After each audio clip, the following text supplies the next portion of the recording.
This is the rocker, Keith Ramsey from Deep South Paranormal, and you're listening to Steve and Naomi on Into the Unknown Realm on DTM Wicked Radio.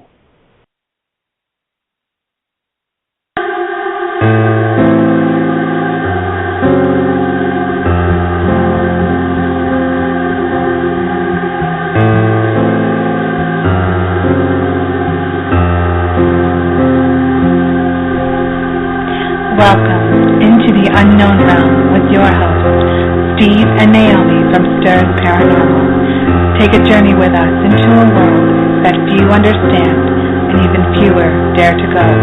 On your home for everything wicked, DTMWickedRadio.com.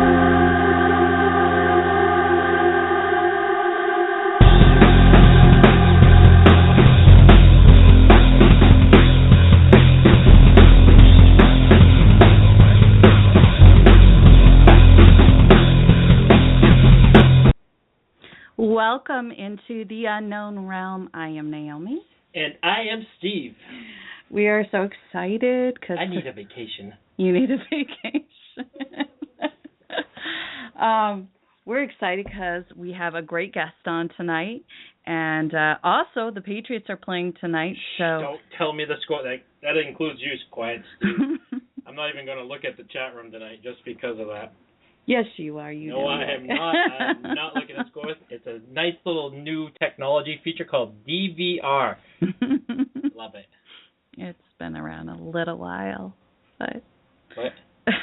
Anyways, we wish the Patriots the very best luck tonight. Kick some serious butt. I'll be watching them later after the show. But feel free to listen to the show and watch the game at the same time as you join us and our awesome guests. Just to let you know, next week we have Nate Higgins from the Seacoast Rep coming on. I had the opportunity to go to Hollywood, California to film my ghost stories with Nate. Awesome guy. Yep. Very colorful and is a character, basically. You know. He's an outstanding guy, and we are psyched that we are finally getting him back on the show. We had him on last year for Halloween, and he just has this amazing story to tell, along with Steve, because they experienced some great things at the Seacoast Rep. And so can you. That's a perfect segue. I love that. Exactly, because we have a fantastic event coming up. October 16th? Yeah. At 6 o'clock. It is at the Seacoast Rep, which is what was the place that was featured for the event that I'm sorry. Steve and Nate were in. Yes, Steve and Nate. And actually some of the other teammates that were on the show. I've been in that place 4 times, and it's never disappointed. So. You have investigated it 4 times, right? No? Well, right, yeah. I guess I've been in it a few more times. So this is an awesome opportunity for anybody out of the public who, first of all, want to get their Halloween on. We are going to have a bunch of great things going on, and we can't wait. We are so excited. And all it costs is $25. Half of it's going to the upkeep of the Seacoast Rep. Yep. And then half of it is going to STURS, but we have decided to give all our proceeds, including from the raffle, to the Boston Children's Hospital. So really it's not going to us. Right. Well, it is, and then we're giving it away. And the reason for this is actually several people, as in Steve and I, our Bigfoot guy, Jason, have all been affected by the Boston Children's Hospital. They've done great work, and we just feel like we need to pay it back to them. Paying it forward. Yeah, definitely. Anyways, things that are happening at this event. First of all, we have from Ghost Hunters Academy, Jane Riley joining us. So, you want to come meet her. She's an awesome lady. Sing. Maybe we'll have to see. She doesn't even know that. And also, we have a gallery going on with a wonderful spiritual medium, Dina. She is going to do a great job. She's actually the first person who I've ever been in a gallery for. and you will get an opportunity to speak with your passed on loved ones, or connect, I should say, with your passed on loved ones. You will also get to see the episode of My Ghost Stories inside the theater that it actually happened in. Yep, definitely. And also go on a ghost hunt with the team, and check out any experiences that you might have in that environment. Yes, you know ghosts are real. Crazy boy. And also, like Steve was talking about, we have a bunch of raffles going on, which is we're trying to raise more money with the raffles. These are all items from all these wonderful paranormal people we know, greats, from awesome people like Shannon. Keith Ramsey. Yep, Shannon Keith Sylvia. Ramsey. Yeah, Shannon Sylvia. Some signed pictures for that. We have, I'm sure you've seen on the website, the Facebook site, Steve and his Gone Hunting T-shirts. Our wonderful, wonderful friends Marcel and Jen, who are actually the owners of that, have donated shirts for that. Pretty cool shirts. I have to actually post the picture. Yep, CC the Huntress. Oh, yep, and Joni, who is the person who wrote the book Bones in the Basement. She signed a copy of the book and has sent that as a donation. Many. Sean Whalen, awesome actor, man. This man is so much fun to speak with. And if you just Google his name, you're going to be like, oh my gosh, I know that guy. He's been in well over 100, probably 150 things. I just saw movies, Twister, shows. and I said, there he is. Yep, there he is. Never even knew that was him until I seen it. He's actually the first Got Milk. Yep. Got peanut if butter you guys remember that. Couldn't win the raffle. Prize on the radio.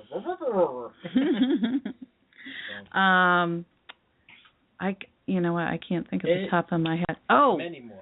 Another one, fantastic one. Great place we've been to in Coventry, Rhode Island, the Paine House. The wonderful, wonderful giving people of Rise Up Paranormal are donating an investigation. I believe it's up to 8 people for the Paine House. The Paine House is awesome. You want to investigate there. If you want to get your feet soaked in investigating for the first raffle tickets for that, because I will have my money in that. Been there, done that. Would love to do it again. We actually caught an EVP that said, "Mommy, get the flashlight," little girl's voice, and at the very end, what did it say? Same little girl's voice. It was all done. All done. Yeah, I think it was all done. It was something all done. Yep, we were cleaning up and actually down in the basement. Everybody was down in the basement. The house was empty, just recorders going. Yep, I left my recorder going like I do lots of times while we're cleaning up. And we were all done. And we were down in the basement. That was awesome. Lots of awesome things happened there.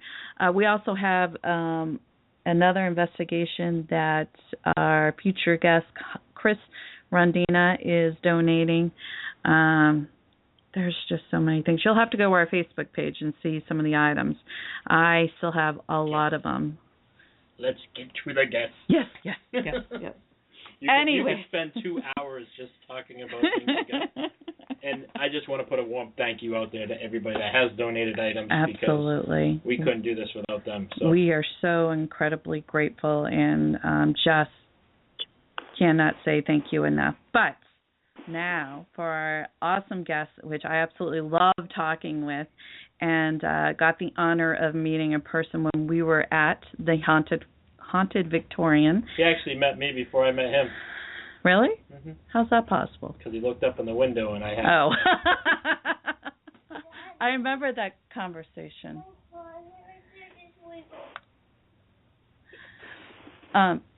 Anyways, sorry. He has been in A Haunting, which is on Destination America, and he was also in Bones in the Basement, which is that book that we were speaking about that Joni Mahan has written. We want to welcome to our show William Wallace, a.k.a. Bell. to the show. Welcome, Bill. Well, hi, how are you? What Great. A wonderful introduction. There's so much more I could say, but it's just like, oh, we need to get him on the show. I'll tell you, you guys are so busy. We are. It seems like, we just go, and it's like when we get a minute to just breathe, it's like, what can we do now? Well, 'tis the season with Halloween coming up, and everyone knows that getting into an abandoned house in the middle of winter is never fun. Well, it's always fun, but it's always cold, too. Yeah, definitely. One of the coldest places I think we were in was actually in the spring, which was Paine House. And normally I'm good. Like usually I bundle up and I'm nice and warm. And that particular night, I went through most of the evening, but there was just a point where I was so cold and I really needed to go warm up. So I called it a night. Steve carried on, and along with a lot of other people, and I just warmed my booty right up. But yeah, jump in the car, turn it on, absolutely. Heck yeah. Yeah. Now, you said to me, your how do you say it? Meme. Oh, sorry. My meme. Your meme is gifted in ways I can only dream of. I thought that was quite interesting. So I would love for you to talk about those gifts that she has and why you say it's only in ways that you can dream of. Well, there are people who are precognitive. Okay, we now have a name for it. Okay, it was just meme being meme when I was a kid. Okay, Meme would have these epiphanies. Now, she and my father had a game that they played. My father would load us up in the middle of the week at 3 o'clock in the morning, jump in the car, sleeping in the back seat, and Dad would be driving off to St. Albans, Vermont to go see Meme. We'd get there, and the table would be set. The eggs would be ready to be put on the plate, and she always knew when my dad was coming. Okay, and she was just amazing. She was very, very religious, and she had that Catholic Macarena down pat. She could say, and this is not an exaggeration, she could say High Mass in Latin. She was Canadian French. She was born so far north in Vermont that when they moved the farmhouse from where it was, where they were living in, they built a new house, and they moved. Her parents moved. 2 of her brothers are Canadian, and she, her sister, and her younger brother are American. That's how close to the Canadian border they were. Wow. She was an American Indian. She was a trendsetter her entire life, and she, I can't tell you, when I was born at home, and Meme caught me when I was born, and it was her knitting shears that cut my umbilical cord. Really? So, yeah, so Meme and I, I don't know, I can't think of her without choking up. I really, she is my spirit. She is my guardian. She always has been. She caught me, and she'll be there when I die. And I know that because when I died, she was there. That's a pretty comforting feeling, huh? It is. It's a wonderful thing. And I was given the option of staying where I was or to come back here to, beautiful downtown Gardner, Massachusetts. And I chose to come back because I had promised my daughter and my son, when they left me in the hospital, I said, I'll wave to you from the window. And the nurse came in, gave me a couple pills, and said, okay, Mr. Wallace, take these, say goodbye, and take these pills. I said, okay, kids, I'll be waiting in the window for you. Because my daughter had pointed out, Daddy, I know what window's yours. And I said, okay. So when you're walking out, I'll wave goodbye to you. Well, I took the pills, and they knocked me out. go into the operating room. I die on the table. I come back, and the reason I came back is because I had to say goodbye to my children. Wow. And I mean that is, I can't explain this compulsion, but I had to say goodbye to my children. Oh, I totally understand it. Absolutely. As a parent yourself, I'm sure you understand the way this kind of stuff works. So, ironically enough, less than a year later, my oldest son died in a car accident, and he was at Hershey Hospital, and there's all kinds of horror stories were going on, and I just, by the grace of God, I think I had an angel come down and tell me that my son was dead, but he was being kept alive by machines. Now, Hershey is a training hospital. I don't know if you know what that indicates, but Meme had this thing she did with a pressure cooker and Boston baked beans, and it was just a smell that would fill the house when I was a child.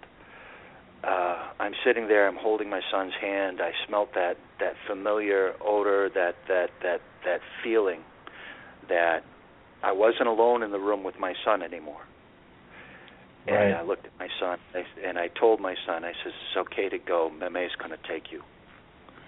Aww. And he was gone. And the doctor tried to say, he's still alive, and this, that, and the other thing. I said, no, he's not. You know he's not. Because the angel came and told me what was going to happen the next day. He was going to develop septicemia because they put solid foods into his feeding tube. They fed him orally instead of through intravenously. He developed septicemia. His leg was going to break, something to do with how the muscles react to, and he had a broken leg already, and it just twisted and cut out at a weird angle, and all the crazy things that happened. And exactly as it was said, I went down, was trying to get a pastor who was trying to be very helpful. My son was obviously in intensive care. And the pastor was didn't have the clout that was necessary to have this thing brought to the light.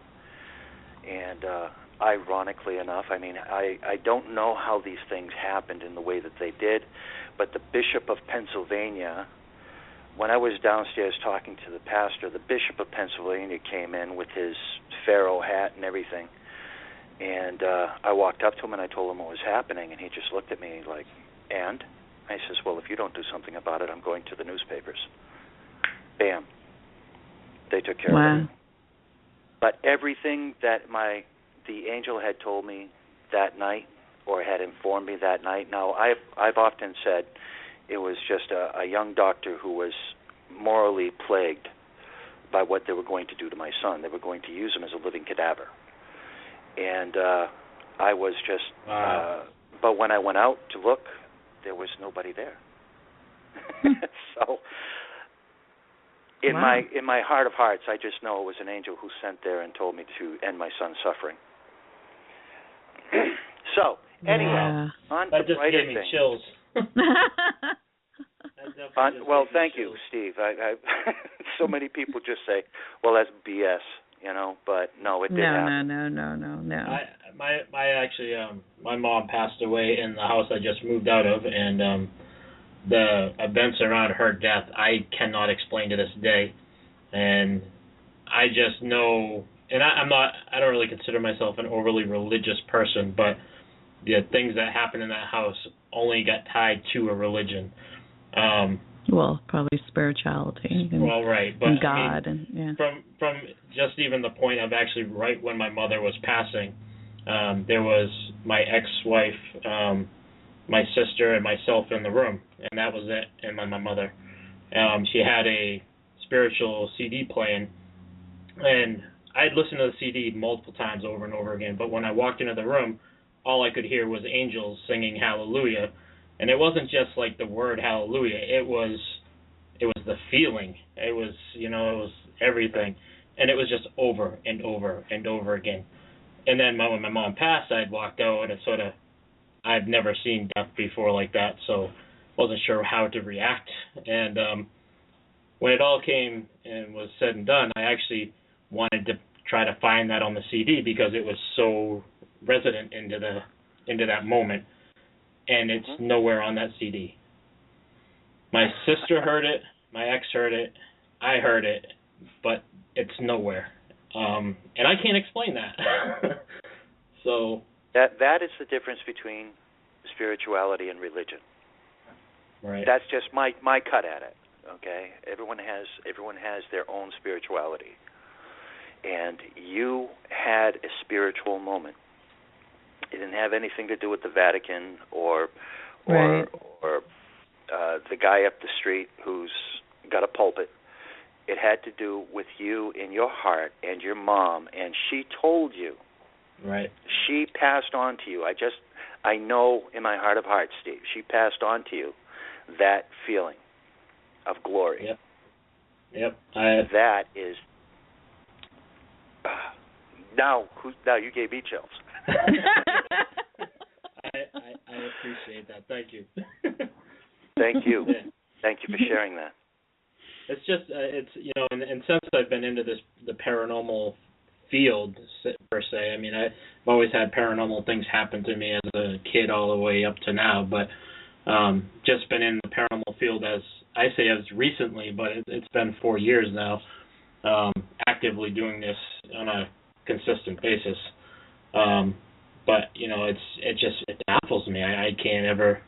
You get experiences like that, it's like I just want more. I want to know what happens next. To me, I think it's such. People view death as the end, the absolute end, and in a spiritual realm, we believe, when we pass on, we'll see our loved ones. Now, us being over here and them passed on, us as people of the paranormal, we know that they're right out there. Yeah, they're there. You know what I mean? Right. You have an opportunity of possibly communicating with them, or, and to me that gives some kind of comfort that, it's not the very last time that I'm going to, speak to my loved ones, and I'm also big on, like, I'll go to my dad's grave and I'll sit there and I'll have a conversation with him. I mean, it'll be one-sided, but I'll have a conversation with him. And I really think he believes it's one-sided. I think he's hearing me. You think it's one-sided, but it's not. No. It's not. And you know what? My mom's like, he's not there, right? And I'm like, you think what you want, I will think what I want. There you go. This makes me feel better, and you're not going to change that. That's right. No one can take that away from you. It is you. Okay, right. That's your spirituality. That is the magnificence that is you. Each of us is that magnificent, and we find the things that help us get through the day.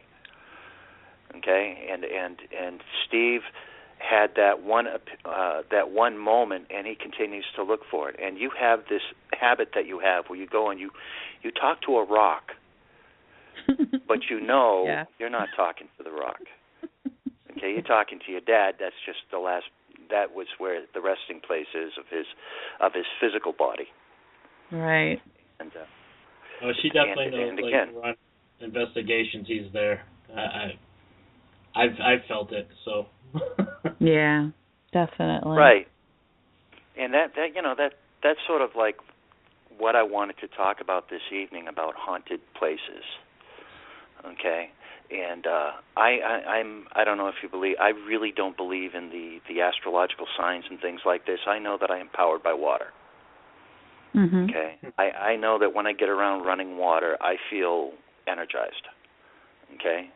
That's right. Bill with the gray hair and the pink bunny body. Boom, boom, boom. The pink bunny body?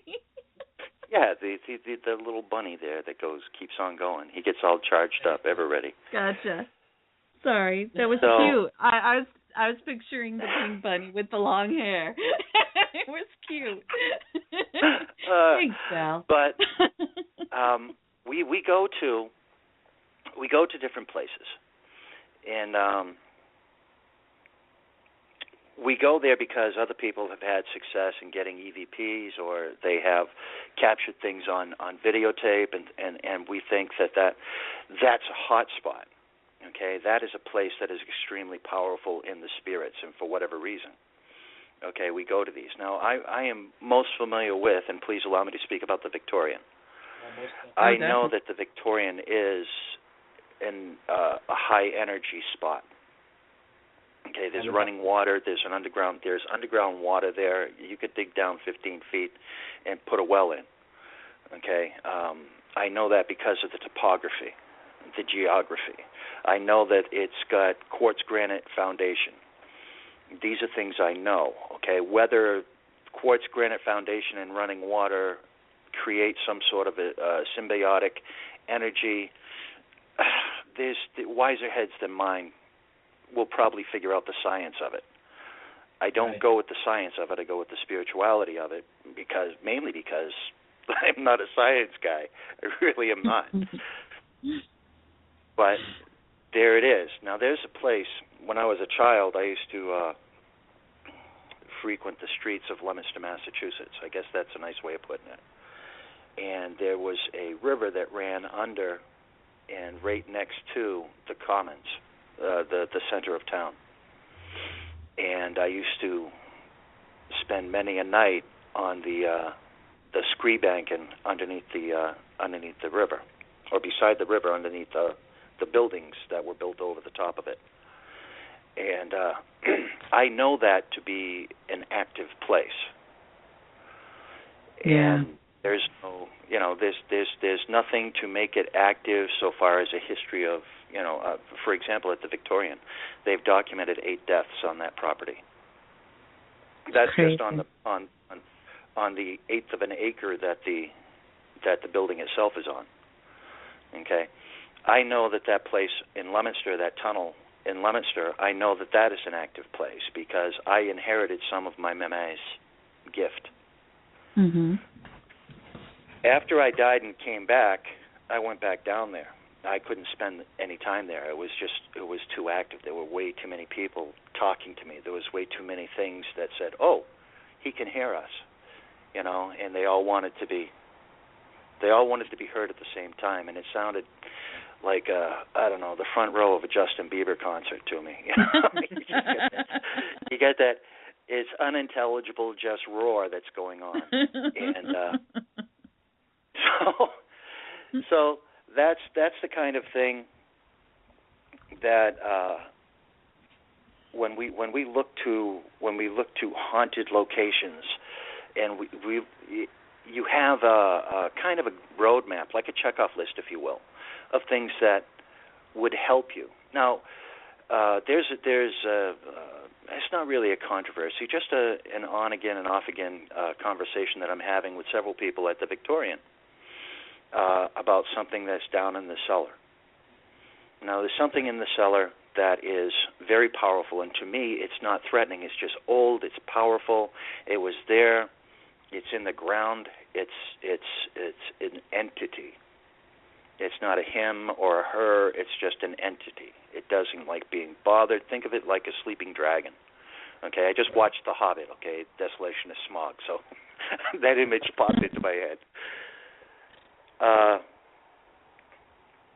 It's something that is there. Now, other people have gone down there and said they felt very threatened by it. I don't feel threatened by it. I think it's impressive. I have to agree with you, Bill, because when we went there it was a little over a year ago, wasn't it? And people are like, "Oh, I can't go in the basement. I can't go in the basement." Absolutely not. And I went down the basement, and I'm walking around, and I felt comfortable down there, and definitely didn't feel anything threatening or or any of that sort. And, you know, we went down there again when we were there at the same time as yourself, and it was the same. And, you know, I've heard the stories about other people thinking that, you know, they feel something threatening down there, and I don't feel it. And I'm like... I feel watched, but I don't feel threatened. Yeah, definitely watched. Well, I have when I did the haunting, this is just me being a butthead, okay? But when I did the show, A Haunting, during my interview time, I put something out. Okay. Now this is my true belief. What's in the cellar is just strong. Okay. It's old. It's powerful. It's strong. It doesn't like to be bothered. But it doesn't overwhelm. I don't even want to say attack, but it doesn't. It's not aggressive. It's just it's so big and so strong that nothing that we do is really going to bother it. Okay. So, when I was on A Haunting, I said, "Oh, the second floor is terrible. Oh, the basement's terrible." Boy, I'll tell you. Immediately after that show came out, people were all nervous about going on the second floor. People were, "Oh, I feel this evil on the second floor," and "Oh, I feel this evil in the basement." And I was just like, you know, I'm sorry. I don't, you know, I don't know how. It was just a mean trick. I don't go on the third floor. I don't go on the third floor to the Victorian. Yeah, I remember you saying that. And it's not because I'm afraid. It's not because I'm afraid of going up there. It's because there's something up there that just is in each person. In your mind's eye, when you think of the word evil, you think of something. Okay? Now, evil might be a fang-toothed zombie. It might be a rapist. It might be a pedophile. It might be, you know, these things. They run up that list, that checkoff list of things that are evil are this. For on Steve, the third it's floor, spiders. there's something up there that is evil. Spiders. There you go. Yep. Petrified spiders. Just saw that in the chat room. Right, in the basement. Sorry, go ahead. So I don't go on the third floor, not because I think there's something up there that's going to overwhelm me. I think there's something up there that's going to get me so angry I'm gonna lose it. Because to me, there's something up there that is evil. And this is a true thing. This is not me laying out a red herring like I did on the TV show. I'm sorry for all those, you know, would-be, what are they calling them? What is it called now? Sensitives? These would-be sensitives who walked up there, saw the show, and suddenly, you know, got goosebumps and got scared to be up there. I apologize to all of you after the fact, but, yeah. And I think that makes an interesting point because, yes. you know, personally myself, I mean, I'm not really as sensitive. I go with my gut, and I'll actually follow certain people on our team when they say to go a certain place because I trust to learn their instincts. But, you know, when somebody, like we hear your stories, or I've talked to Joe Chin, or we talked to Edwin, or, I mean, I've heard so many stories about the Victorian, and every time we go in there, I try to, okay, those are their accounts, their stories, you know, and I try to go in with an open mind on, you know, let's see what happens. Let's see if, you know, we can recreate some of this stuff, if we can get stuff to, you know, happen to us or document what's happening. You know, and I try to go in that way. And I wish a lot more teams would actually do that instead of going in saying the third floor is haunted because Bill said so. You know? Right. And it just... But I don't want to say that because it's Bill, you know. I don't want to sort of single you out on that. But I'm just saying there's so many... Steve, please. You know, I pulled the trick. I mean, my credibility just took a nosedive. But the truth is... Okay. You're creditable then. That's why I did it. Okay. I knew that a lot of people are going to be seeing that, so I said, well, let's see what we can do. And yes, indeed, that did happen. Okay, then there were people for about 6 months after the TV show came out. Ooh, the second floor just scares me. Oh, I'm fine with the third floor. No, the second floor just scares me. And the cellar, I can't go down there. Well, probably it's because they're afraid of petrified spiders. You know? Exactly. Those things are pretty creepy, you have to admit. Hey, right up there, man. Okay, I think that a spider web is the very best karate master teacher there ever was. I mean, because if I'm walking down a hallway and I feel that spider web hit my face, I am the Kung Fu Kid. I'm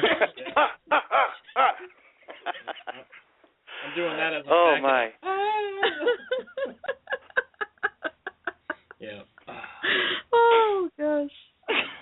So we could talk about all the scary things and the tricks and the dirty tricks that people in the paranormal field play on each other and things like that. And we could talk about whether people really are sensitive or they really are empathic or they really are mediums. And I know, honest to God, a real medium, he or she is a rock star to me. Okay? A medium an honest to God, honest to goodness medium has got my vote for President of the United States. Honest to goodness, okay? I am an empath. I get images. Sometimes I get messages from the other side that I have to give out. I have to pass them on. That's why when I go to the Victorian, I'm always a little bit leery about going in there, because when I get these messages that I have to send further on, I have no idea who they're to half the time, and then I can't sleep until I find them. Ask Edwin. He'll tell you. Wow. It is. It's terrible sad. Now, but I want to talk about the magic of places, okay? Now, and this is probably going to go against all you science people, all you EVPers, and I caught this on my camera and all this good stuff, because I know of two places in the world that are magic. Okay? One is the Victorian, the other is that tunnel that I told you about, that's the river that goes underneath Leominster. Mm-hmm.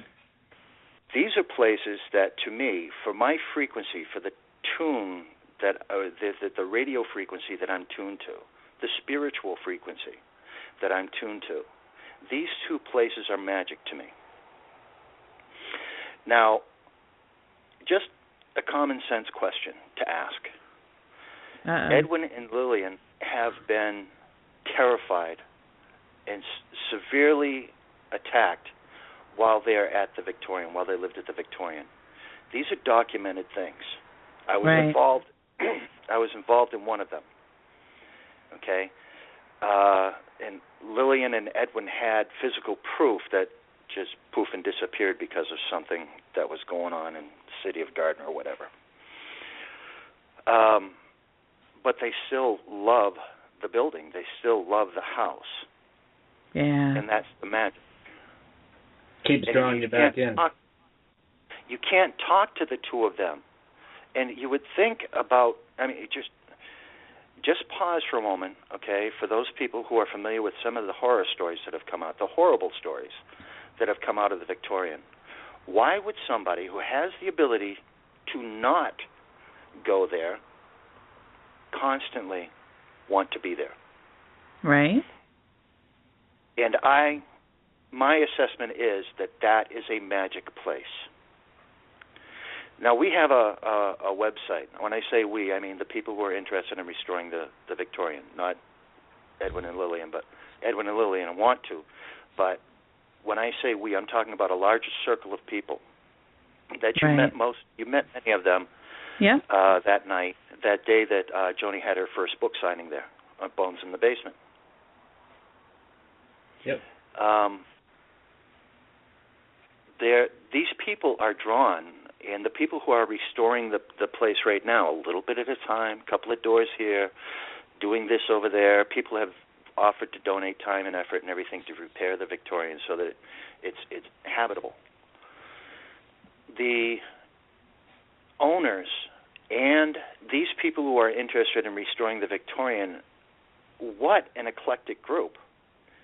You've got authors, you've got taxi drivers, you've got retired military, you have carpenters, doctors, lawyers, Indian chiefs, all these people who are involved in this restoration of the Victorian. Nobody wants anything out of it. No. They just want to see the grand old lady repaired. Right. And that's magic. That's and, magic. you know, it's such a huge piece of history in Gardner. I am so shocked that the town alone has not, jumped in and said, hey, how can we help? Because, I mean, it's a huge piece of history. Yeah.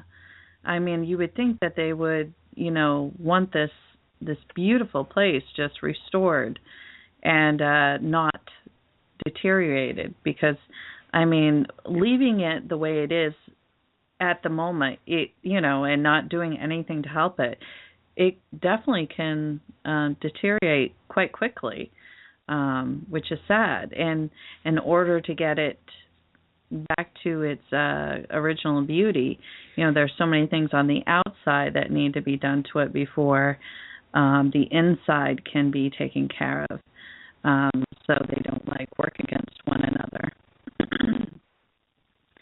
Well, definitely a magical place. A very, very wise old man, or very old man anyway, once said, everything is politics. So when you say, why has the Historical Society not joined in to restore this as is documented landmark? Politics. Everything is politics. Why is the City Council being so aggressive in pursuing Edwin and Lillian with trumped-up charges of this, that, and the other thing, citing statutes that they never present? Because of Statute 1234, you can't do this, and because of Statute 1235, you can't do that. Everything is politics. Right. So, I just to touch on that a little bit. I mean, I heard one of the things about, I guess they're not allowing, and it's the city of Gardner, I believe, isn't allowing paranormal teams to come in there anymore to do investigations, and so it just blows my mind, because this is Lillian and Edwin's house, and it's like, who's to say that I can't bring over anybody I want to my house, and to have them say, well, they can't have investigations, it's still their house. I think it's a difference between I know that has happened in face-to-face conversations, but I am unaware of, and I'm not saying it hasn't happened, but I'm unaware of any piece of paper that cites a specific statute that has been presented legally. They've just walked up and said, you can't. Right. So, really? That, right from Jump Street, okay, right from Jump Street, if somebody is going to tell me I can't do something, this is me personally, okay? I'm not Edwin and Lillian. I don't have the same social filters that they have. If you tell me I can't walk on this sidewalk, you better show me where it says I can't walk on this sidewalk. Right. If you tell me that I can't go into my friend's house, show me a piece of paper that says I can't go into my friend's house. And to the best of my knowledge, I'm not saying it hasn't happened. I'm just saying, to the best of my knowledge, nobody has ever come up citing letter and verse with T's crossed and I's dotted. They can't do it. So, anyway, again, that's another thing that's being handled, hopefully being handled, and something that we can address in the very near future with the restoration of the Victorian. We have a GoFundMe page on Facebook. I don't think it's just Facebook. We have a GoFundMe page, and so many other things that are going on trying to restore the Victorian. Yes, a lot of events. Right? There's a lot of events, fundraising events there to help try and get them. Fundraisers. Y'all have to, in the very near future, get Joni back on. She has got a complete list of different things that are going on at the Victorian that she and many others have cobbled together, put together. There's a basket raffle. People are bringing baskets to be raffled off. There's a book signing. There's another event the weekend before. I know the book signing's on the 12th. I know there's another event. I can't think of what it is. Anyway, I know that there are a lot of things that are being done to try and raise awareness. The local businesses, they love this. Okay, the pizza parlor across the street has doubled its income from all the hungry ghost hunters. True. You know, the store that's across the street sells water by the cases. I don't think the guy used to carry cases of water. Now he has to bring cases of water. Well, when they shut the Victorian down, now he's got a whole bunch of water sitting on his floor. You know, he can't sell. So there are a lot of businesses that profit. I mean, not only obviously the gas stations and restaurants and things like that, but there are a lot of things. It increases the exposure for this town itself by having something that's internationally known on Broadway in South Gardner. Right. Right.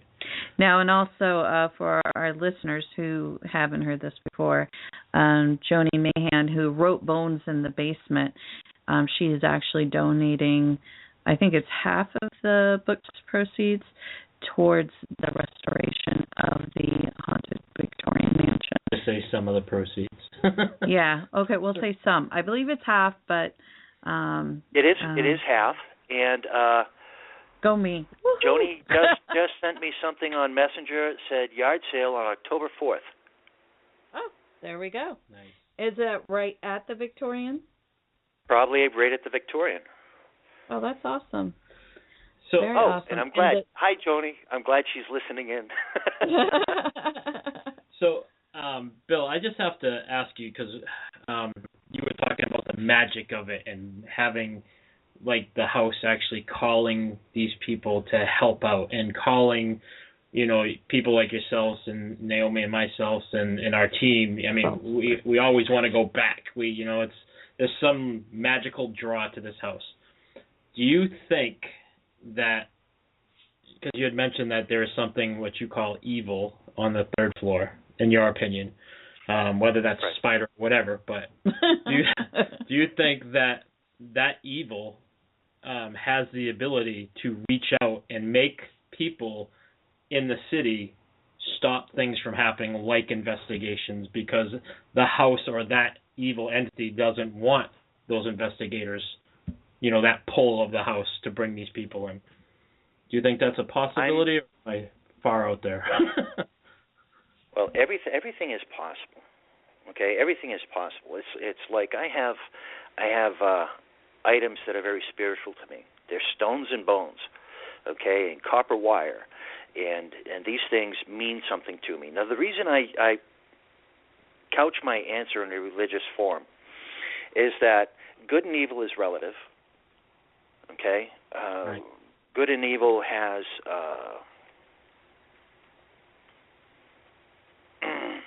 it's all on your outlook on what good and evil is. Now, if somebody was to say that every spirit that you catch in your EVP is a demon, then these people, because of the nouns that they use to describe the EVP, you're speaking to demons. Yeah, been told that. Well, okay. I don't know if so you have heard this. Okay, I'm not making this up. Okay. No. So if that person believes, and male, female, preacher, street person, everything in between, if that person believes that when you're in there gathering EVPs, you are talking to demons, then, and that person feels strongly about it, then that's not the definition of evil. It's their definition of evil doesn't match your definition of evil. Okay? So let's just say, for conversation's sake, that some people don't want that to happen at the Victorian anymore. And they're doing this from what they believe to be a place of light. And there are other people, like yourself and Naomi, because you keep going back there, and you keep getting these EVPs, and everyone who goes in there with the right kind of equipment gets these EVPs, you don't think there's anything evil about it. So that thing on the third floor, is that instrumental? The fact that it exists and the fact that somebody can get an EVP from that thing that's on the third floor, and that EVP, the existence of that EVP scares the bejesus out of some people, and it just intrigues the heck out of other people. That may be the dichotomy that we're talking about here. Yeah. Interesting.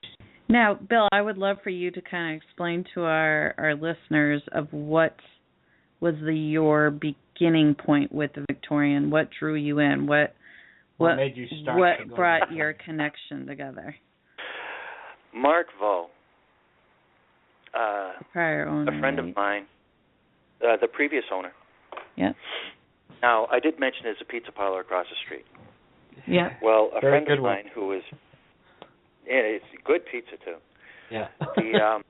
A friend of mine who was just ordained as a pastor. I mean, a couple of days before that. And we're sitting there waiting for our pizzas to be cooked. And it's a summer day, or it was a fall day. And so we're out leaning on the car, talking, and here comes this guy out of the house. He's got short hair, slicked back, crossing the street. And because I'm a rather irreligious person, and I get lots of arguments, the guy's walking across the street, and I go, da-da-da-da, da-da-da-da. And Mark Vaux, being the character that he is, okay, just picks it right up, and he finishes up, da-da-da-da, da-da-da-da, da-da-da-da. Okay? And we struck up a conversation, and he was very proud. He was very proud to talk about the house. He loved the house, and so on and so on. So he went in, made his order, and he comes out, and he's talking to my friend and I, and he says, "You guys want to see the house?" I said, "Sure, that'd be great." And I didn't tell my friend, the pastor, that I had been getting called to. Now, I had just recently come back from the dead. I'd had my near-death experience. How's that? I had just recently had my near-death experience, and I was going crazy with the different things that I was seeing and hearing and wondering, did oxygen deprivation just like cut out my logic centers or what? Opened you right up mentally and your chest. I honestly believe that empaths have a really rough road to hoe because they get these waves of emotions from both sides of the veil. Anyway, and we're not as good as mediums. Mediums have it even worse, even harder, I should say. But at least they can look across the veil and say, "Shut up." I can't. Anyway, I had been getting called from the house. Maddie. So I go up there, Maggie, M-A-G, with a G, Maggie. I'm falling into what everyone else is doing, calling her Maddie. So Maggie was calling me. I go into the house, and Mark is he's showing me the downstairs room with the black fireplace, and this is where we have this and this, that, and I just like, excuse me. And I walked up the stairs and walked over to the wall where the upstairs bathroom is now. It wasn't there at the time. Mm-hmm. And I said, "She's right here." And Mark is following behind me like, "Oh shit, I'm sorry, I didn't say that." You're good. Oh shucks. I just let a crazy man into my house. And my friend, the pastor, is following behind us, and he's like, "Oh, Bill, what did you do? What are you doing, Bill? Bill, get back here, Bill." So, but he had known me for years, and he's accustomed to me doing unusual things. So I go up the stairs, and I'm standing next to the wall, and I'm like talking to her. I'm not talking, but she's right here. And Mark is like, "Oh." And Maggie's been talking to me for weeks and months since my operation. Anyway, he validates my statements to him by saying that he had 2 mediums come into the house, and they said the same thing. Okay, wow. that there was a very active spirit that was there at the house. And so Mark Vaux and myself in the Victorian had a big laugh. Ha ha ha. You can go now. And my friend, and the reason I mentioned that he was a newly ordained pastor, he was one of these people that say that if you're speaking to a spirit, you're chatting with demons. And so, though there were other stressors added to it, the relationship, that was one of the things that tore our friendship apart.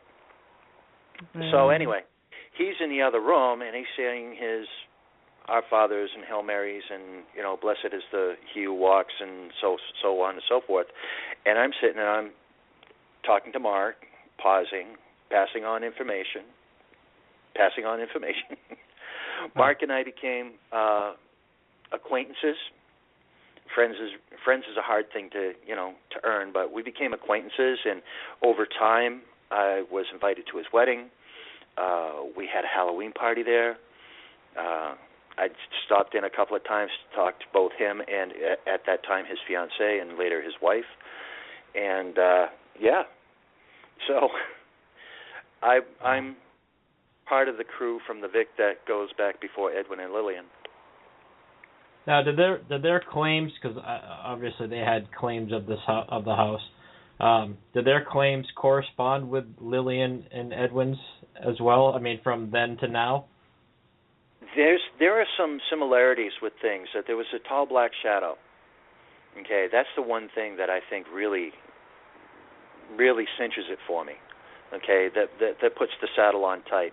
That Mark and Suzanne's 2 children experienced several paranormal events. I mean, Mark was not really forthcoming with sharing it with me, but they did have. There was the tall black man, and not black as in African American, but a tall black shadow with a hat. Wow. And he walked around the 2nd floor and up to the 3rd floor. And I'm not really sure, and I'm going to see Mark on the 12th. He said he will be at Joni's book signing on the 12th, and I'm going to speak to him about this. I don't want to get this wrong, but he did plan on being there as well. Oh, excellent! I'd love to have a chance to take and talk to people face to face. But he did see a tall, dark shadow, and a couple of times, both he and Suzanne had seen their daughter walking down the stairs, but her daughter was not walking down the stairs. They assumed it was her because they saw a girl walking up and down the grand staircase. So, and what we refer to as the servant staircase that goes from the 2nd to the 3rd. Yep. There was some activity there. I don't remember what it was. But interesting. The magic of the Victorian, I was still trying to get a handle on what was going on with me, and I went there to a Halloween party, and I was dressed in a big cape with the hood and the walking staff, and the house, the face all autumn colors with, a little bit of green thrown in, and I had a bag of room, and I was playing with the kids because as an empath, too many adults in the same room they were just tripping me up. Okay, look up empath online. Okay. Oh yeah. So I was having a hard time getting involved with the adult conversations. There were about 7 or 8 kids that were there, and I was playing rune stones with them. They would reach into a bag, pull out a rune, and then I would hold the rune and they would hold the rune, and I would tell them something about themselves. Okay? Now, this trick doesn't work anywhere. For me, it doesn't work anywhere but at the Victorian. And so I started talking to kids, and I said, well, this is going on with you, and that's going on with you, and you know that guy that you really like in school? Yeah, you should go up and talk to him, and just different stuff. It was kids stuff, all right, just to entertain the kids. Mm-hmm. And then one of the adults had talked to, I guess it was her niece or something like this, and she said, "He's telling our future." And so the woman came in and she said something to me. Long story short, I almost caused a divorce. Oh no! When it happens like that, and it's really powerful in me, and there were so many people there, and there's so much energy in the house that it triggered on me, and I started telling her about her husband's up and coming trip, and I started telling him, "You're not going there for business, you're going for pleasure," and oh no! And then I said, "Barry, the woman was being watched by a next door neighbor, and she has a green laundry basket, and she has three-line clothesline on her back porch, and that's where he watches you." And it was wow. So that's when I came up with, Bill, sometimes when you're getting a seeing, you vomit. You don't know what's going to come out of your mouth.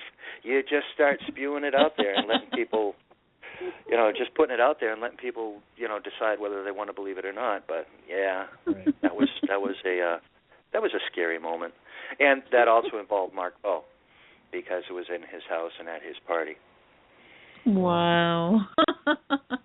Awkward moment. That's the magic of the place, and I keep trying to get back to that thing. I mean, there are creepy things. There's good. There's evil. What some people think are good is evil, and some people think is evil is good and interesting. And gee, isn't it great that we have technology to be able to take and catch and validate? Yeah. Okay, the things that are happening around us. But there are so many things that are happening at places like the Victorian and like the Tunnel. There are so many things that are happening there that you really can't do a black and white and say this is a good thing, this is a bad thing. People have gone into the cellar at the Victorian and gotten EVPs that say "get out" or "leave" or threats, verbal threats. The very first time that I was in there with Edwin, when Edwin owned the house, a gentleman came up from the cellar. He and his girlfriend came up from the cellar and said, I got scratches. I'm like, yeah, okay. So, and again, you see, it was that mindset, that yeah, okay thing. That's what I was tickling when I said, oh yeah, the second floor is evil as heck. So. I'm sorry, but there's magic in that house. There are the same people who have gotten to get outs and many other people. I believe that Joni Mayhem said the very first EVP she got in the cellar was a little girl saying, I love you. Aww. Okay? Is that evil? Feeling it yet, right. No. You see where I'm trying to stage the conversation from is that there is magic. Okay, it's not good magic, it's not bad magic, it's magic. And the things that we don't understand we're afraid of, and the things that we're afraid of we designate as evil because we know all the good in the world. Right. So, I would love for you. I would love for you to tell us probably your most. It can be scariest or sweetest, but most memorable magical experience. Paranormal event that had happened to you at the Haunted Victorian. Okay. All right. I can't tell the story without telling the other story first. Okay. Okay. I had gotten a message from a spirit while I was at the house with Edwin the very first day that I went back there after Edwin bought the house. I was there to go see a friend of mine named Derek Cormier, who's also on the committee. Mm-hmm. When I say committee, I'm referring to the committee. Okay. Yeah, and he's a great guy, isn't he? Yeah. And, sorry, go ahead. So I was going to try and find Derek, and because I don't know why, I thought it was going to be that night, and it was wound up being a week later. So I go up, knock on a door. One of the people who were investigating there at that time answered the door with a shh, so I don't know if I messed up his equipment or something. And I said, is Derek here? Who? Derek. I said, I don't know. I'll go ask the owner. So here comes this guy who comes out. He looks like Rudy Valentino, okay? I mean, he's got this, the curly black hair, the quick smile, beautiful teeth, and and he's like, Derek isn't here tonight. And I said, oh, okay. And then Edwin stops. Oh, wait a minute. Come on inside. And I wound up spending the day there, or the night there, up until around sunrise the next day. And that's another story. Wow. But while I was there with Edwin and we were walking around, I got a message that I had to give to this woman who I had met. Her name was Karen. And I got a message, and I had to give it to her. And it was this little boy sitting in an apple tree with his legs kicking back and forth and says, look at me, Mom, look at me. Look at me, Mom, look at me. So I had been calling Edwin up. Remember I told you that when I get these messages I can't sleep. I have to deliver them. I knew the message was for this woman named Karen, and Edwin knew the woman Karen. Okay? So I'm calling Edwin up, and I'm bugging him every day. Edwin, I have to find this woman. I didn't know her name. I said, the little woman with the brown hair that we talked to on the second floor landing, I have to find her. And Edwin's like, well, I'm kind of looking into it. Well, it wasn't really important to Edwin. Okay, so a couple days later I call up. He says, yeah, I think I have her name, but I can't find her phone number. A couple days later go by. Now, I'm not sleeping. Okay? I mean, I'll sleep for an hour, hour and a half, and I get woken up. When are you going to deliver the message, Bill? So finally I get Edwin calls her to have her call me because I didn't want her personal information. I didn't want her phone number. I didn't want her, because, I mean, it's going to be weird enough that I'm saying, hi, I just got a message from a ghost that said this. And so, True. And I knew that she would be curious about the paranormal, but you never know how it's going to be received. So I told her, and she says, okay, thank you very much for delivering the message. I says, and just out of curiosity, I delivered the message. You can hang up on me, and I don't mind. But does that mean anything to you? And she says, yes, it does. My son had died to her recently. I think it was like a year ago in a car accident. And ironically enough, my son, there was some sort of a connection there, ironic connection there. And she says, I certainly do understand it. I said, he had blonde hair with a Dutch boy haircut. And she says, well, that wasn't my son. But his uncle gave me a yard gnome with the Dutch boy haircut so that I would always remember my son. Wow. So here's this kid who's dressed up in do you know what the Dutch boy paint is? Yeah. Do you remember the logo of the Dutch boy paint? Well, that's pretty much what I was shown. And here's this kid kicking his. Okay. So anyway, I think that was really, really cool. And let me see.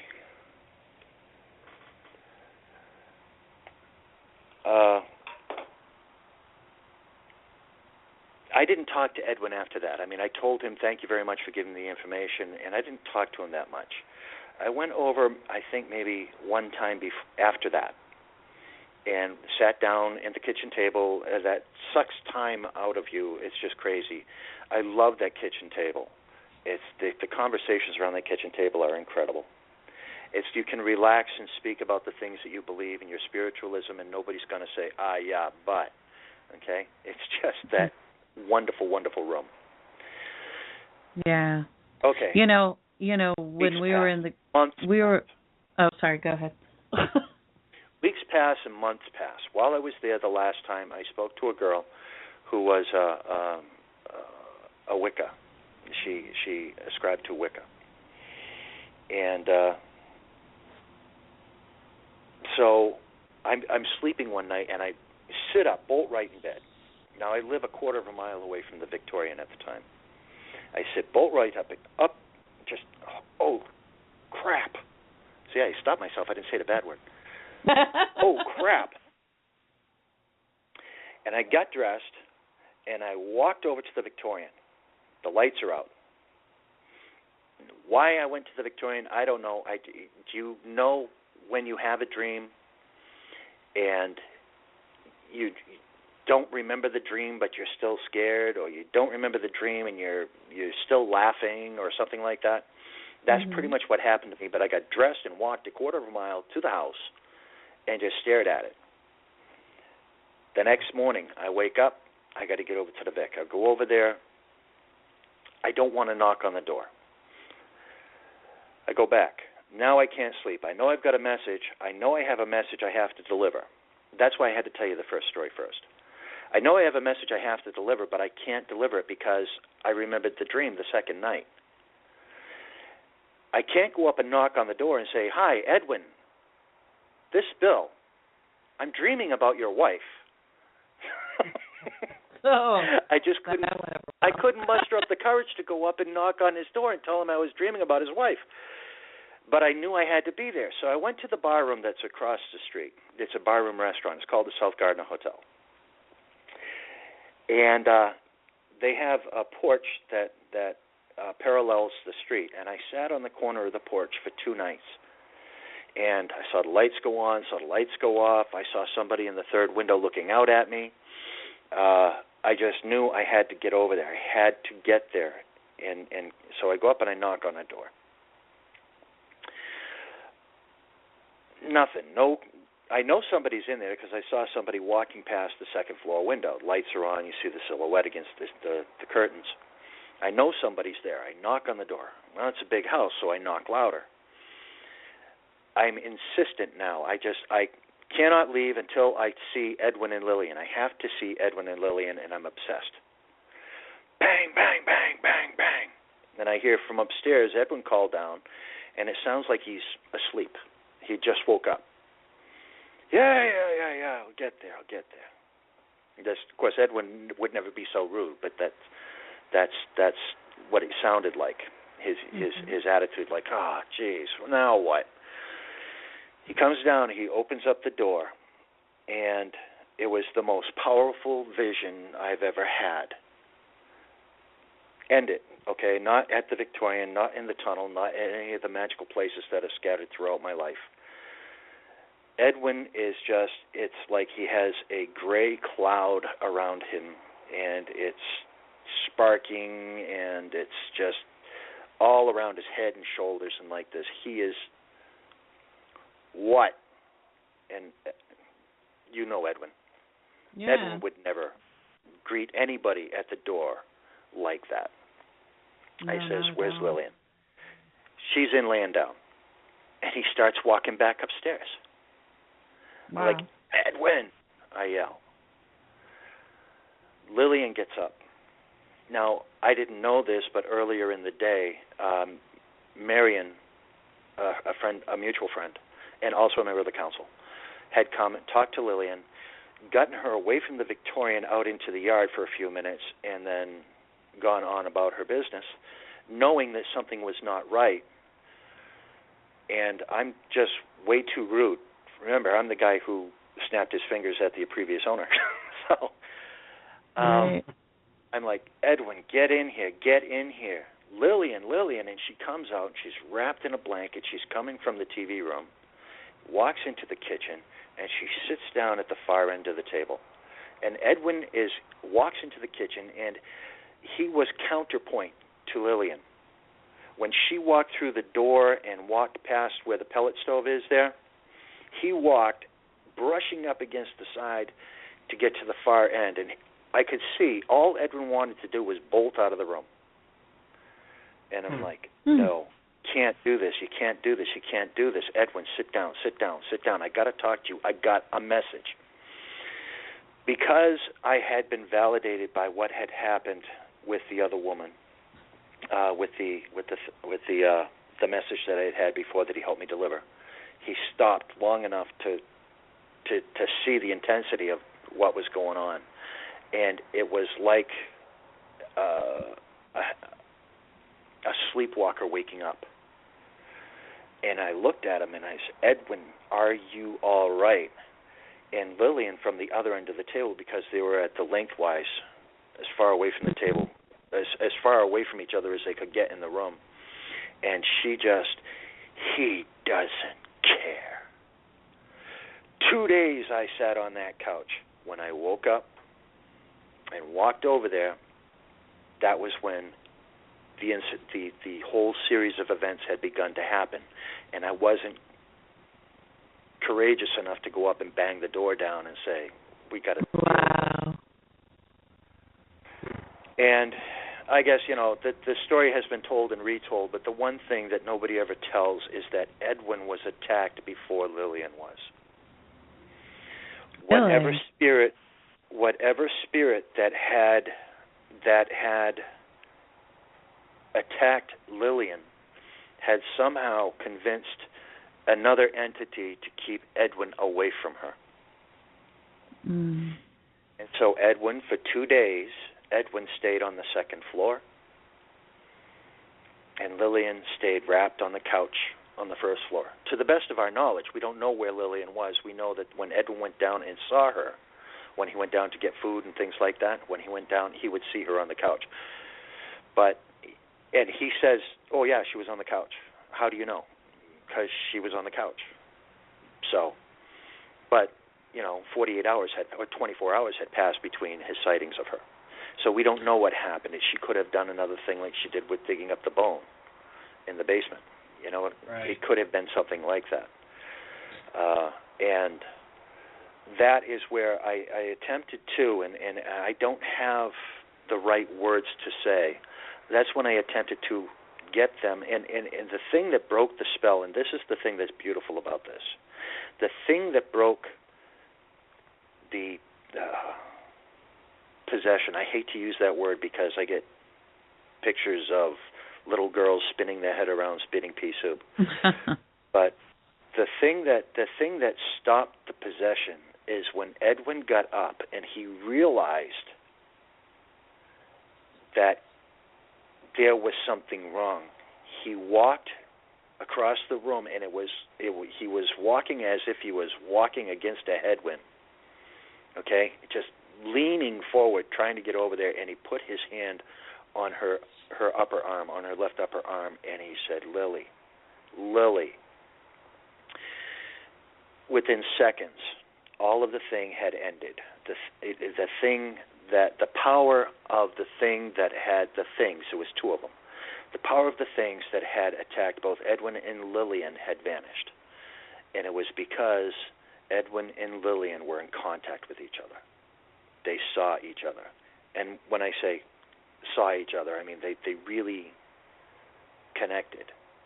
And that is the love story that's associated with the most powerful thing that ever happened in my life. Ta-da! You know what I love about this is, we're now hearing your version of that story. And, I've heard Edwin tell us about that when we first met him a year ago. And also Miriam, her telling us the story of her part of it. And it's all the same, but just everybody's view on it. And it's kind of cool to just kind of see the different points of view. Yeah, points of what happened. Yeah, definitely. Very, very cool. I hate to say it, but we have... Yeah, I just wanted to... when you said the Dutch boy swinging his legs, it actually threw me into my... I guess one of my strongest magical experiences at the Victorian. We were actually in Edwin's bedroom, and how it's got the windows and then the love seat with the two chairs. Right. We were actually in that window, and I had my back to one of the chairs by like the head of Edwin's bed. That's sort of where I was standing. And we had, Edwin has a lot of stories and a lot of accounts, and we were in the bedroom, we were listening to what had happened to him there, and I was like, well, I'm just going to sit down in this chair, and because I want to take it all in. And as soon as I went to sit in the chair, I saw basically white pants, but it was a little boy, and his legs were swinging like a little kid would sit in a chair and just like kick his legs, to the point where I actually turned around and apologized to an empty chair because there was nobody sitting there. But I saw a kid. I thought I was going to sit on him. Yeah, he kind of jumped like to the side because He's like, oh, excuse me, I'm sorry. Yeah, and it happened in front of a full of people, you know. And that's the beauty. That is the beauty of staying in the gray. Okay, not evil, not pure good, not pure evil, but that is the beauty of staying in the gray. Okay, you saw that. Now you could have been scared and run out of the house screaming, "Demons, demons, demons!" No. Okay, or you could have turned, looked, and said, "Something amazing just happened." Right. Yeah. And that's what I mean when I say magic. Right. Now, my religious beliefs, I refer to myself. Right. And my religious beliefs, I refer to myself as a spiritualist. Okay? Mm-hmm. Nothing has power if you don't believe in it. Right. Okay? That's the thing. I mean, when we see Hollywood, when we see the vampires being chased around by people holding crosses, okay, does that mean that the Jewish deli is open? Because the Star of David never burns the vampires. It's always the Holy Cross. Okay? It's only powerful if you believe in it.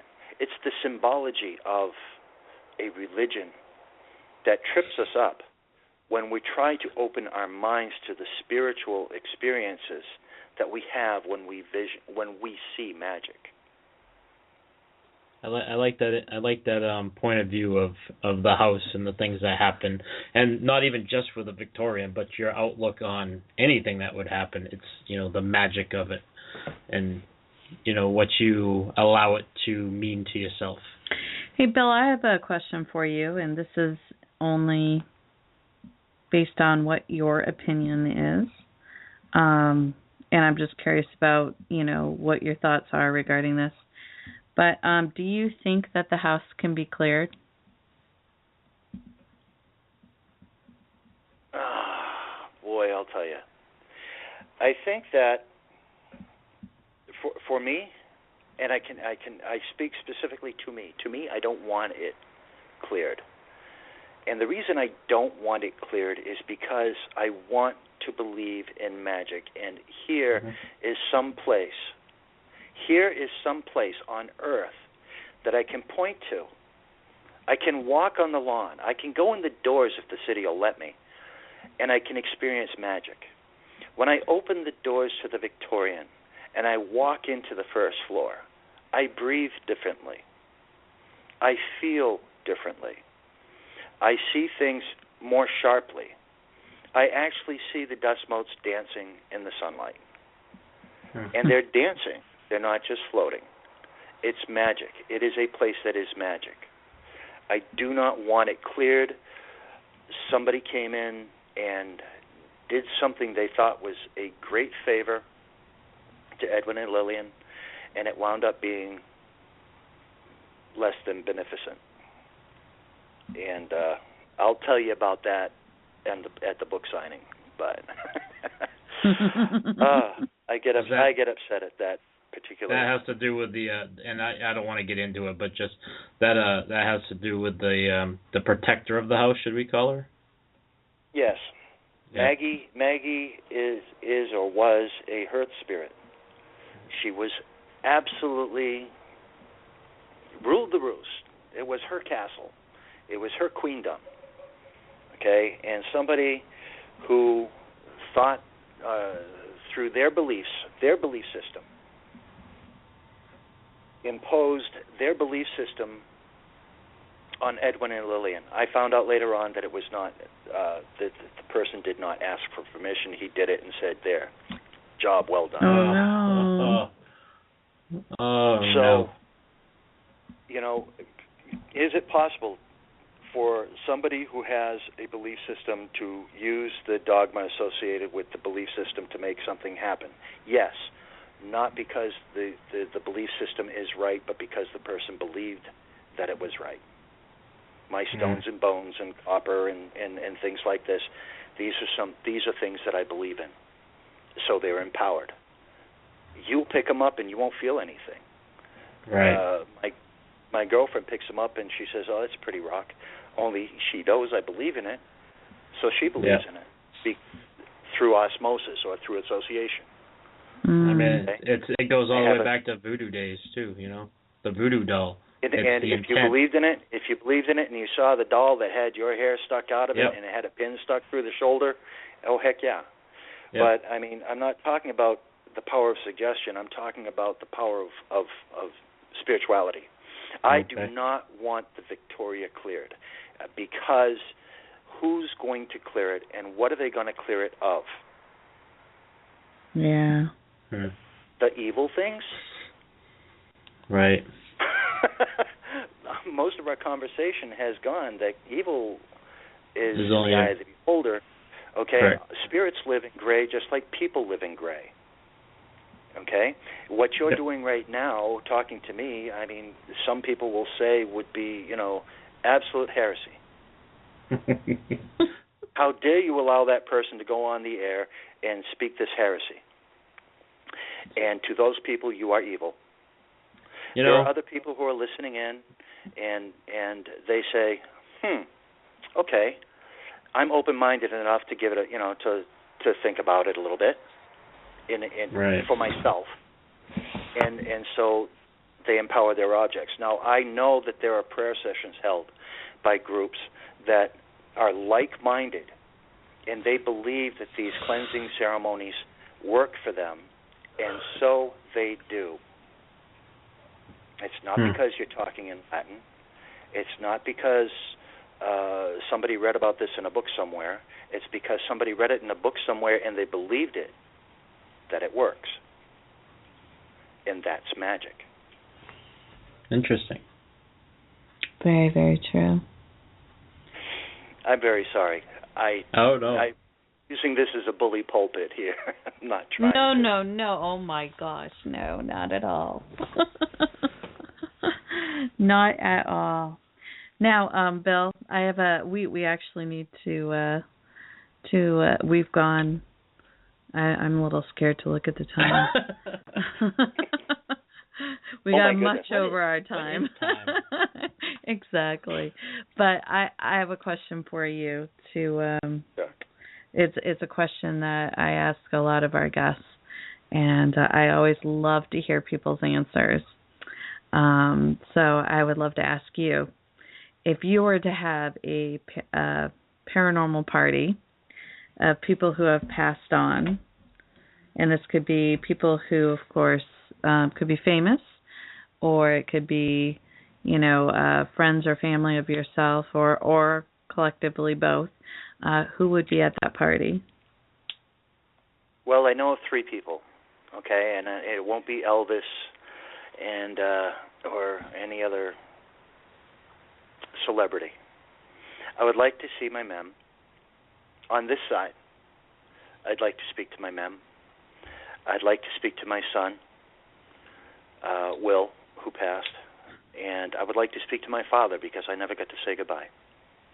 Oh. Wow. So, 3 good answers. That's awesome. I was pretty sure one of them was your meme. Okay. Well, she caught me when I was born. Yeah. So that's a connection. I've always had that thing with meme. When I was a kid, and I was thinking about getting into mischief, as I was walking out the door, the phone would ring. Now, here's my meme. This is what I'm talking about. She had this special thing. She'd pick up the phone, and I'd say, "Hi, meme," I'd say, because I know it was her. And this is before caller ID, okay? Phone still had a tail. It was tied to the wall. I'd pick up the phone. "Hi, meme. Billy, I don't know what you're doing, but don't." Meme. That's awesome. Don't do it. Meme, I was just going out with my cousin David. David's there too? Yeah, put him on the phone. That's awesome. She sounds like an outstanding person. I would definitely like to talk to my mem. Now, something she said when I was on the other side is the thing that turned me upside down against organized, structured religion. Meme, as I told you, she was a Catholic. Mm-hmm. And she was 3 days a week going to church. People could tell you that Betty cooked these cookies because every time there was a bake sale, she'd have the cookies and the cupcakes, and she was just that well known. She had the Catholic Macarena, and also with you, and she had it all. And I die. And who do I see? I see Meme. And I know that I'm in, throw some quotes around this, heaven. I know I'm dead. And Meme's there. And we talk, establish that she's my Meme, she knows things, blah, blah, blah, blah. You know, maybe it was a really good opium trip, I don't know. But Pop, I'm back in. Pop, I go back. I'm resuscitated, and then I die again, and I go back there, and then she comes back with me, and then I die a second time, and I go back. And I look at her, and I said, Meme, I have to ask you, why am I in heaven? Okay? And I'm not really I was never a religious person. And she smiled, and she gave me a hug. And, I mean, it was, when you get a hug from somebody that you love, 5% of it is their arms are wrapped around you. The rest of it, the other 95% is just love. She gave me a hug, and she backed up, and she whispered like it was a secret. Don't worry, Billy. We all come here. And boom, there's the chills again. That was beautiful. Steve, that is awesome. Steve, your mom, what your mom did for you, breathe, understand it for what it was. It was a hug for everybody in that room, everybody who heard that. It was her hug to you. Well, thank you. We all come here. I like that. Thank you. I love that you shared that with us. Thank you. That's awesome. So, yeah, my Meme, my son, you never know. You know, you see these things posted all the time. Tell everybody you love in your life that you love them every day, because you don't know if you're going to see them tomorrow. Well, that's what happened. I was having a war with my son. Fathers and sons have that. I was at war with my son. He was at war with me, and then this thing happened. Car accident, brain trauma. Wow. No warning, no nothing. But when I was there and I walked into the room and he was still in his body, he squeezed my hand. He knew I was there. Yep. And when I told him, it's okay, honey, you can leave, Meme's here to take you. He never met Meme. Meme's here to take you. Trust her. And he was gone. And the smell was gone from the room. And I couldn't breathe. No one knows how grief will affect them. I couldn't breathe. I mean, it wasn't an anxiety attack. I just could not get air into my lungs. I knew. And, yeah. So there's a difference between religion and spiritualism. Religion, put a couple coins on the eyes, throw them in a furnace. Wow. Well, no, I mean, really, honestly, okay, religion only has two functions in today's society. They welcome you into contracts and oaths, as in marriages and births, and they usher you on to the other side. Yeah. So that's organized religion. Spiritualism, every day I wake up, I look out my window, I go for a walk, I see somebody in the hallway. There's my spiritualism. I see somebody who's not feeling good, I just blast them with my big smile, okay? My biggest smile. And it's magic. They smile back. Yeah. That's right. That's awesome. Bill, I like you.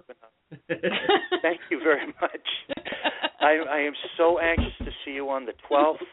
I know that there is a book signing on the 12th, and I also have the 4th. There's going to be a fundraiser at the Victorian. I'm sorry to be mercenary about this, but I really want to save the Victorian. And so if somebody has put up with my blather for this long, okay, please, on October 4th, come down. It's a yard sale. The proceeds go to Restoring the Vic, trying to save the grand old lady. And also the obviously, GoFundMe. Tony is very much into this. 50% of all of the book sales that she gets go to the Victorian. I recommend anybody who's just casually listening in, get Bones in the Basement from the e-books on the Kindle Fire, and all that good stuff. Technology, I'm no good with technology. You can actually hear the EVPs that she's talking about by just touching a button on your Kindle, and the EVP will be right there for you. She incorporated technology into the medium of being an author, and I am so incredibly impressed with that. I love that. When I that's actually how I read her book, was through that, and I'm like, this is awesome. There's the evidence that she speaks about, including videos, just amazing. I loved it. It's such a good book, and it's so perfect for anybody who really gets into Halloween. If you really want to hear true stories of a very magical place. Yes, a very paranormal, magical place. Yeah. This is excellent book to read. Definitely check it out. Definitely make sure you go to the GoFundMe. Yep, for the Haunted Victorian. Yeah, yep. I mean, if you can't make it down on the 12th and see the Victorian and what we're talking about, and meet all these wonderful people. It is the paranormal community, to me, in that whole, is very giving, and they're all about helping out and bringing stuff back to its glory days, should we say? But the people around the Gardner and the Haunted Victorian, it just seems very strong knitted, and I like that too. So. Yeah, there's so many I want to say cheerleaders for this project, and I think that's awesome. A lot of we're trying to get people off the sidelines. Drop your pom-poms. Get in the game. Well, like we said, I don't know. You know what? Honest to goodness, I'm gonna see if I can get somebody to set up a laptop or something with the GoFundMe page and put people on the Facebook and see if we can't expand the network. You know, a pebble dropped in a pond. And if we can get people who are neighbors and voting residents of Gardner to be involved in this, and we can take and show some sort of a, what do they call that when everybody signs a petition? Yeah. Get a petition with everybody sign this thing. Hi, I live in Gardner and I like the Victorian. Hi, I live in Gardner and I like the Victorian. No commitment, just a name. Get some sort of a groundswell going. I hate to use this word because politicians use it, but a grassroots movement to get the people who are the people who see the Victorian as an evil, to get them to know that their friends and neighbors don't think it's evil. It'd be good for all these people who are leery of it, to get them all together and just bring them into it, to look at it, to check it out, to see the magnificent beauty of this home. I mean, it's breathtaking. I mean, I know from the moment when I walked in for the first time, I was just like, wow. Yeah, complete awe. It was nothing what I expected. It's just magnificent. And, it'd be cool, if we could get people who are like, oh, no, that's an evil place, to actually go in there and see it. And it is. When you go in there, like you said, magical. You're just so pulled and drawn into it. So that would be cool, too. But, yes, the 12th, she has another book signing. I believe it starts at 2. It's right there at the Haunted Victorian. So anybody who's listening who, first of all, gets to meet the author of the book, Bones in the Basement, gets to meet, I believe, the former owner you said was going to be there, Mark. And then, and I believe Edwin and possibly Lillian will be there. And yes. Yourself, you're going to be there?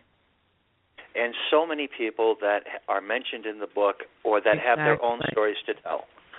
Okay? So you'll be able to see the place. It's awesome. So you can go down there and get all these in one, and also join into this great rally of getting this place back to its glory. Definitely. What were you saying, Bill? No, I'm just saying that there are so many people that have other stories that were not mentioned in Bones, and if we all start chanting and swaying back and forth, maybe we can get Joni to write Bones 2. Right? Bones 2. Bones 2. Bones 2. Bones. There we go, Steve. You and me. We'll start it up. We'll get everybody. We'll start fist pumping. Awesome. Bones 2. I'm there with you, Bill. Fist pumping. Listening. Excellent. I just want to say that thank you so much for this opportunity to speak about a magic place. Oh, you're so welcome. We are so thrilled that you were able to join us. What were you going to say? I just wanted to apologize to Bill for, give him that little bit of a startle when he looked up and saw the skull on the back of my shirt in the window. Oh. It's ironic because Joni was just telling me a story about a little boy who, during the week, when they were there watching the doors be repaired, I don't remember exactly what it was, but I think she was there watching some of the restoration, the very first step in the restoration. And a little boy was across the street, and he was waving. Well, Joni thought she was waving to him. Oh, yeah. Okay? And so, hi, how are you? And the little boy looked at her and walked away. Well, a little bit later on, another kid came in, waved, up, and Joni noticed he was waving above her, looking above her. So Joni called the boy over. Or she went across the street and talked to him. She said, who are you waving to? She says, him, up there. And I looked up in the window, and there was a skull, it happened to be on the back of a T-shirt, that was looking out at me. And I'm like, so sorry. So, yeah, leave the T-shirt. Logo. Leave the T-shirt. Yeah. You give an old guy a heart attack. That was my first meeting with you, by the way. Yes, it was. It was the very first time I had ever seen you. Yeah. Oh, my goodness. It's been a fun night. Yeah, it has been. I cannot wait to meet up with you again on the 12th, so I'm looking forward to it. That's awesome. Well, thank you, Bill, for joining us, and we will definitely see you very, very soon, in a couple of weeks. Yeah, definitely. Excellent. You have a great night. Stay busy, guys. Oh, yeah. Always. That's the only way to be, right? All right. Thank you all, and good night. Good night. I love him. He's hilarious. That was awesome. He always comes up with the most spunky comments and stuff whenever I talk to him prior to tonight. He's a funny guy. Yeah.